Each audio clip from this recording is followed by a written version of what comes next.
Azərbaycan, qədim və unikal mədəniyyətin məkanı, sonsuz gözəllikləri, ecazkar təbiətin, çox əsrlik mədəniyyətin vətəni Azərbaycan.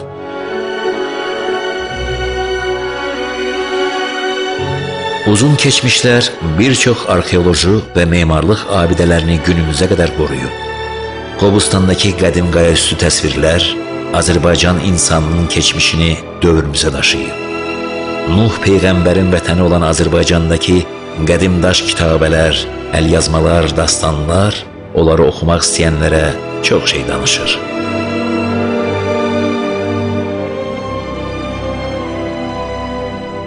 Qədim Qız qalası doğma Bakımızın simvoluna çevrilib.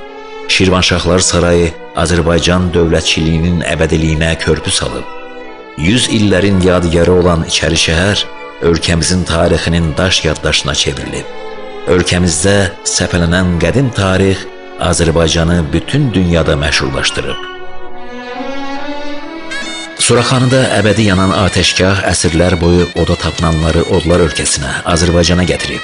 Od qədər qədim olan Novruz ənənələrində xalqımızın adətləri əks olunub.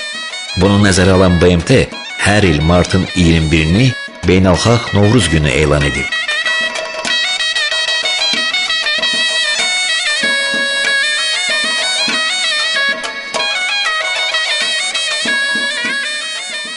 Azərbaycan şərqdə ilk operanın, Leyli və Məcnunun yarandığı məkan kimi də tarixə düşüb.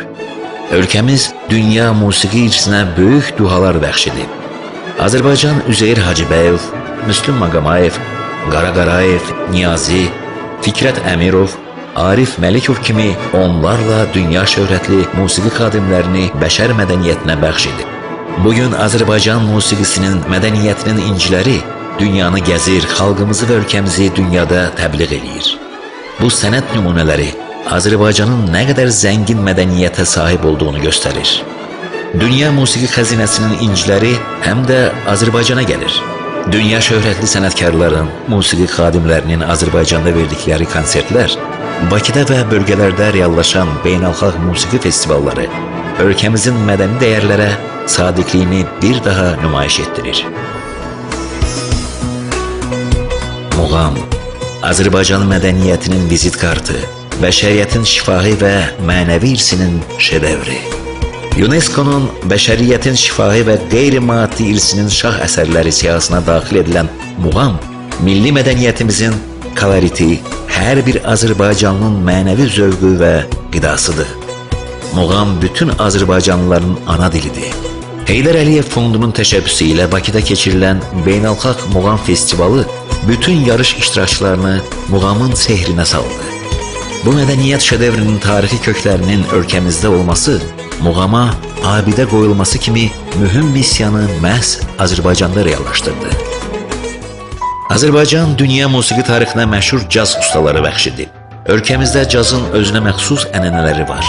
Bakıda keçirilən Beynəlxalq Caz Festivalı isə bütün musiqi janrlarına verdiyimiz dəyəri və Azərbaycan cazının özəlliyini göstərdi. Dünya şöhrətli musiqiçi, Azərbaycanın böyük dostu Mstislav Rostropoviçin xatirəsinə həsr olunan və artıq ənənə halına alan beynəlxalq festival da Qərb musiqisinin ölkəmizdə yetərincə sevildiyini və böyük dinləyici kütləsinə malik olduğunu təsdiqləyir. Hər dəfə böyük musiqi bayramına çevrilən festivallar yalnız Bakıda deyil, artıq bölgələrdə də reallaşır. Azərbaycan mədəniyyətində böyük hadisə olan Qəbələ Beynəlxalq Musiqi Festivalı bəşər musiqisinin məşhur simalarının bir araya gəlməsi və dünya musiqi xəzinəsinə yeni istedadların bəxş olunması baxımından əvəz olunmazdır.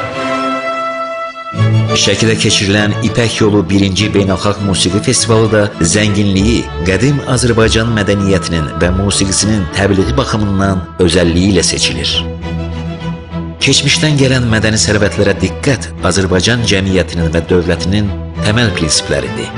Bu amil özünü paytaxtımızın bəzəyinə çevrilən, mədəniyyətimizin inkişafına xidmət edən qədim və möhtəşəm sənət abidələrində göstərir. Xəzərin sahilində yerləşən Bakı həm şərq, həm də qərb koloritlərinin cəmləndiyi məkan kimi dünya mədəniyyətinin əsas mərkəzlərindən birinə çevrilir. Bunu Bakının 2009-cu ildə İslam mədəniyyətinin paytaxtı elan edilməsi də təsdiqləyir. Biz keçmişimizə və qədim mədəniyyətimizə son dərəcə bağlıyıq. Bu diyarın əzəli əbədi sakinlərinin qədim tarixi, onların adət-ənənələri bir nağıldır. Bu nağılın baş qəhrəmanı isə öz zəngin mədəniyyəti ilə hər zaman öyünə biləcək Azərbaycandır.